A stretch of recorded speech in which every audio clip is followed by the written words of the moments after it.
Sweden's chief prosecutor is reopening a rape investigation into WikiLeaks founder Julian Assange. The decision to reopen the case follows an appeal by a Swedish woman who accused Mr Assange of raping her. Last month, Swedish prosecutors dropped the rape inquiry but continued investigating allegations of molestation. That's right. The rape investigation against WikiLeaks frontman Julian Assange has been reopened, with Sweden's prosecutors saying there's, quote, reason to believe a crime has been committed. With the facts of the case cloudy, the media doesn't know who to believe, but different outlets have come up with their own theories.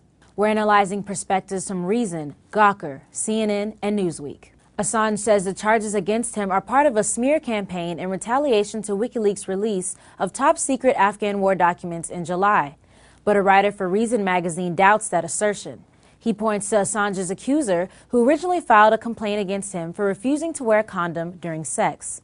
The boring truth is that Assange didn't come up against a CIA conspiracy, but the rather broad Swedish conception of what constitutes a sexual crime. And a writer for Gawker agrees. He says Mr. Assange's claims against the Pentagon are out of line and criticizes him for conjuring up a controversy.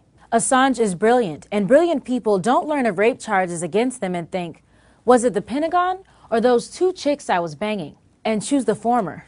Tiger Woods' ego is big, but at least he had the modesty not to paint his sex scandal as a Phil Mickelson smear campaign. Newsweek spoke with a confidential source from WikiLeaks who says many within the organization are angry and even disenchanted with Mr. Assange's posturing. Insiders say that some people affiliated with the website are already brainstorming whether there might be some way to persuade their front man to step aside, or failing that, even oust him. Finally, CNN's Ali Velshi says there are lots of questions about this case that haven't been answered and may not be for some time. The Swedish police are just sort of giving out little bits of information, then they pull it back, and then they give out little bits of information. So we have no idea what the context of the story is, which makes it very difficult for journalists to follow up and find out whether these are allegations or whether somebody's trying to muscle Julian Assange. A lot of people very angry with him and his organization. Keep track of all your world news on all of Newsy's formats, the iPad, iPhone, Droid, and the web.